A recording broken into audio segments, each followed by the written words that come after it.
everyone. Welcome to our first Gap with Garima of 2021. Oh my God, it feels so weird to even say 2021. Like, can you believe that we are a whole year ahead of, I don't even, like, what movies? There were so many movies that were set in like 2020, right? So it's crazy to think that we've already passed that future moment that we thought about. Now we're in 2021.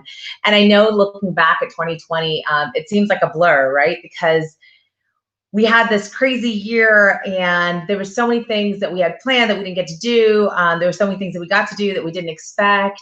And it's funny because I'll be thinking about events. I'll be like, oh, we did that like, we did that in April, like 6 months ago. It's like, no, that was a year and a half ago. So it's crazy how some portions of 2020 ended up moving so fast when you look back at them. And then some of them moved so excruciatingly slow when you were in the moment itself.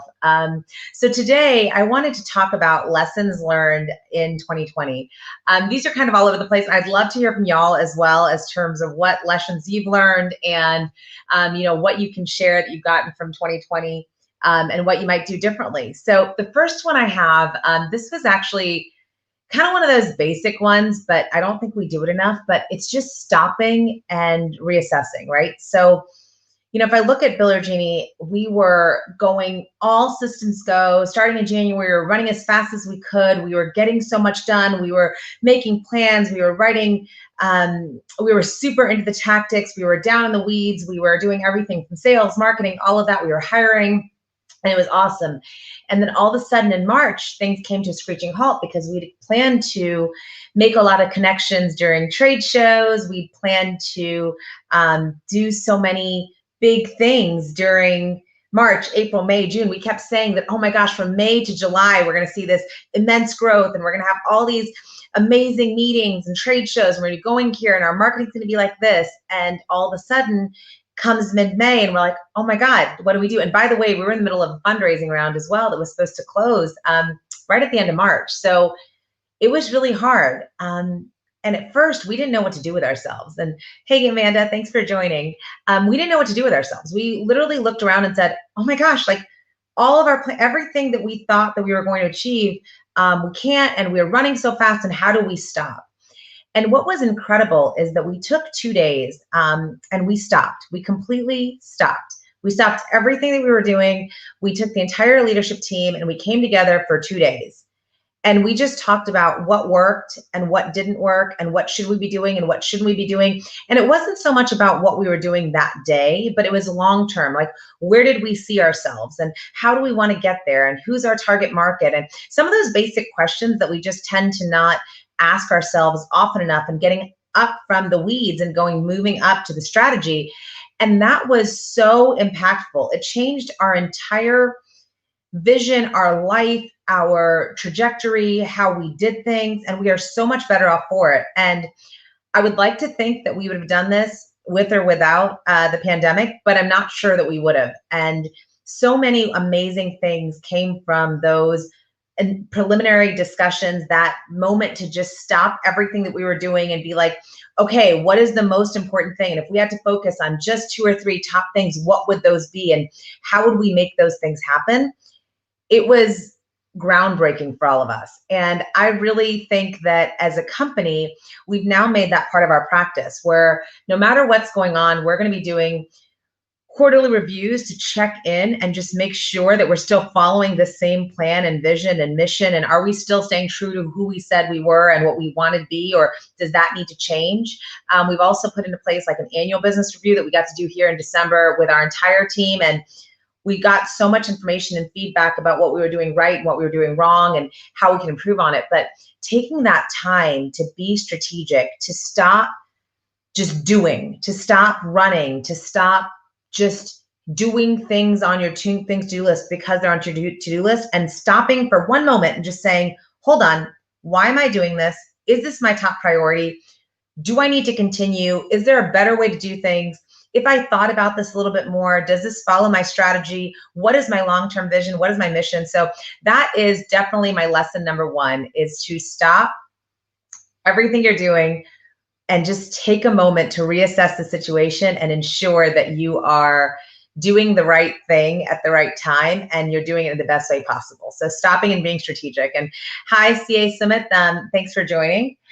So number 2, this one was a really, really hard one for me. And I think some of you guys saw my video that I made back in March when all this was just starting. And my daughter's birthday is March 21st, I'm sorry. So I had scheduled a huge birthday party for her. She's turning 5 and we've never had a big birthday for her. So I'd scheduled a huge birthday party for her. And of course I had to cancel everything because, that's when coronavirus was just starting out. Everybody knew about it, the pandemic. I mean, even now you couldn't have a big gathering like that. And I was heartbroken. She didn't seem to care, but I was like, oh my gosh, I've been thinking about this for so long. I've been planning it. I was making this amazing birthday for her. And I was so excited about these plans and how amazing this party was going to be. And literally within 4 days, I had to cancel everything that I had scheduled, from telling the people not to come, to the food, to the venue, everything. I just had to cancel it all and figure out what to do instead. And I ended up just having a small gathering at my house, tiny, with just a few very, very close friends. And she had a blast. She got to dress up like Elsa, and we played some music and we played some games, and she ate cake, and that was amazing for her. And so that was really eye-opening for me to realize that just because I have plans and just because I have expectations of what I expect or what I think things should be like, it doesn't mean that the alternative can't be just as good and shouldn't be appreciated. And so that was really, really hard. I'm a total planner. I have a planner on my desk at all times. You might be able to see, like, I have some Post-it notes on my window. I take notes about everything. I make sure I have my tasks.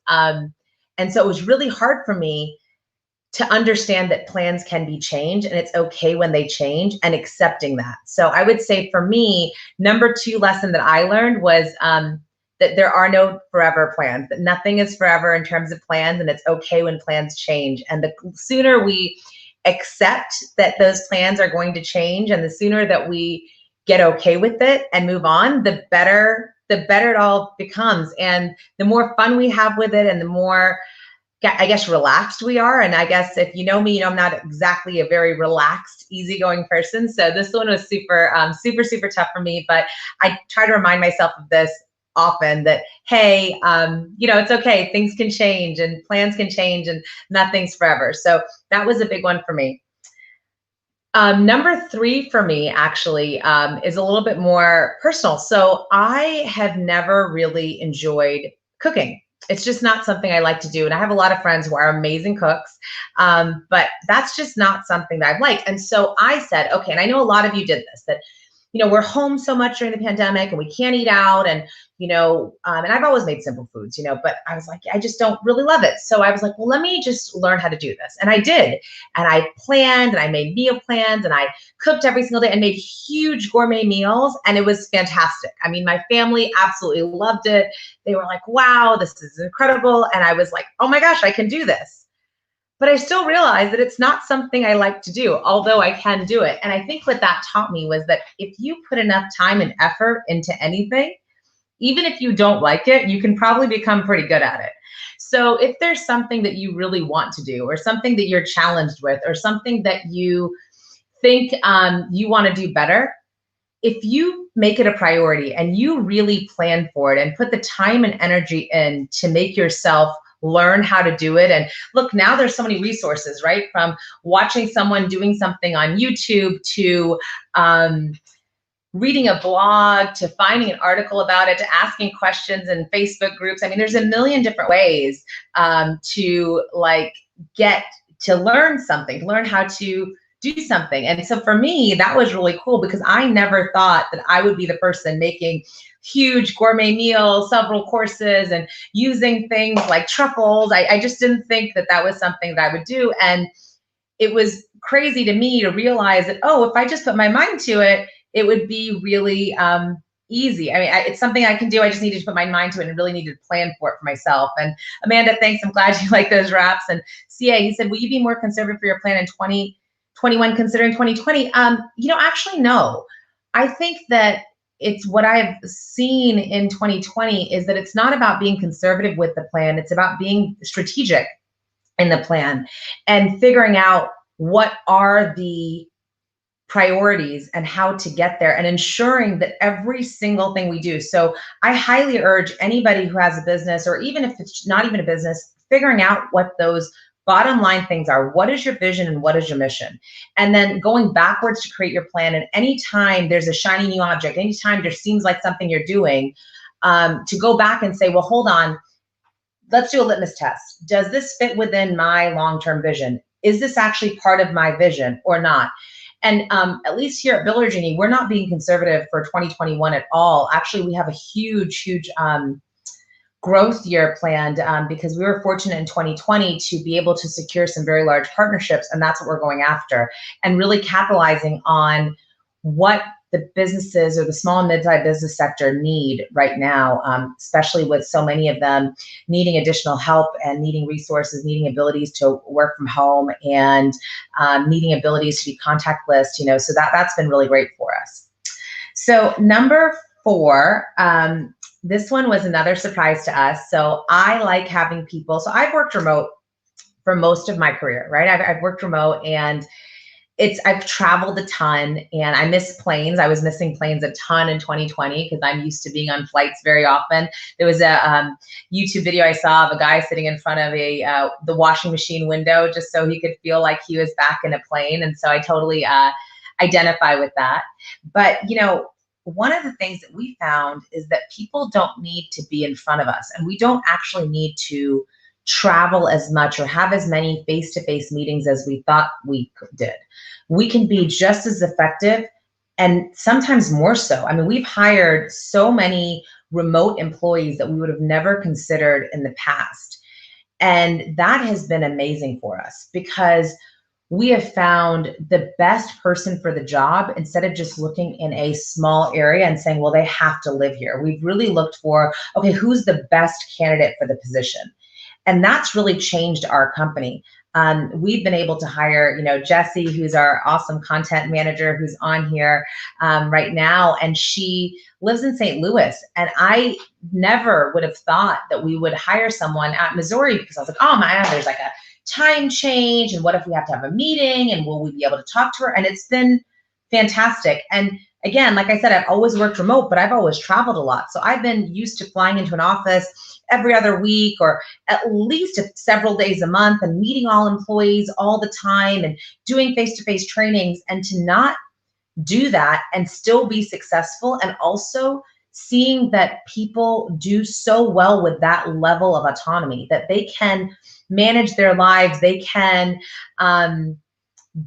they work differently. Like, some people are night owls, some people like to work super early in the morning. And when you give them that autonomy to work on the best schedule for them, and really work to set priorities and goals, and ensure that just manage them by those goals and those priorities that you've set, and that's it, and then just allow them to do their work, man, people will amaze you every single time. So I think that one of the biggest things that we've learned as a company is that we can be super successful hiring people that are remote, and not just hiring people that are remote, but allowing our team to be autonomous and giving them the freedom to work when and how they need to, as long as they get the job done. And it ends up being here that people just end up working too much, where we need to tell them, like, hey, log off, like, go home, or stop texting, or be with your family. And so it's almost like we have to worry about the opposite, the work-life balance, even when people are working from home, sometimes more so.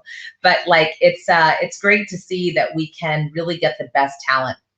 And then number 5, yes, we can allow our team to be autonomous, but I have another number 5 too. The number 5 that I have is that fun can happen anywhere. So like I said, I'm a planner, right? And I like to plan for, okay, we're gonna go here, we're gonna do this, and this is how it's gonna be so much fun, and it's gonna be great.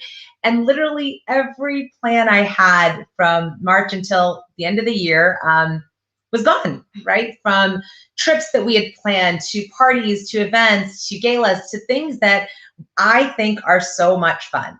Right? And I love being around people. So I love having huge events and doing all these things. And to not be able to do that, I was like, man, this is going to be really hard. But the number of really fun Zoom calls I had, or house parties and playing games, I mean, even little things like, there was a weekend that we didn't know what to do with ourselves. We were just kind of sitting around and like, man, we're kind of bored. And it was my husband and myself and our two daughters. And we're like, what do we do today? What do we do today? And they said, well, why don't we wash the cars? And I was like, I don't know if you guys have ever washed cars, but sure, let's try it. So we spent the day washing cars and throwing sponges at each other and playing with a water hose and being absolutely ridiculous and then jumping into the pool. And that sounds so basic. And, you always hear about the good, wholesome family fun. And I know that we know that that exists and we see those pictures and we want to do that. But I think that at least for me, I'm always obsessed with planning the fun and planning these events and planning things that will be fun for everyone. And oh my gosh, we're sitting at home today. Let's go plan something. Let's go do something. Let's make a craft. Let's do something. And knowing that fun can happen anywhere, and again, being accepting of that has been really awesome for me. I think that I have found so many more ways and places and things to do that I really enjoy. And I don't require having major big events or leaving or traveling or anything like that. And so that's been, I've appreciated that a lot. I very much appreciate that I can just enjoy my life, my family, everybody by just sitting at home and doing nothing, taking out a hose and washing a car. And so I'm sure that a lot of you have had similar experiences in 2020 where you had fun doing something you would never expect. I mean, cutting up paper or doing something else that's just silly and it's fun. And just knowing and accepting that fun can happen everywhere. And I really want to make sure that I continue believing that, right? I continue thinking that. So even when things change, even when things open up and we're able to travel, for me, it's going to be really important to remember that, I'm glad that this makes you feel better, Amanda. But, I really hope that I remember that I can have fun doing anything, even with just a handful of people or just my family or just by myself. And I don't need to plan something crazy to have a good time. So those are my top 5 lessons learned for 2020. I would love to hear any of yours. So if anybody has any ideas or anything that they've learned in 2020 that I have not considered, please let me know. I'm always looking for tips and tricks to be better, live better, be happier. And I hope the same for all of you. And I wish everybody the most amazing 2021. Look, we made it through 2020, which was supposed to be a terrible year and ended up not being so bad. I mean, yes, there were days that were hard. There were times that were tough, but guess what? We made it through and it was fine. And we came out and we're still laughing, smiling. We're being happy. We're enjoying life. And I don't know what more we can ask for. So I wish everybody an amazing 2021. And I look forward to talking to you all soon. Thank you guys so much. Have a great day.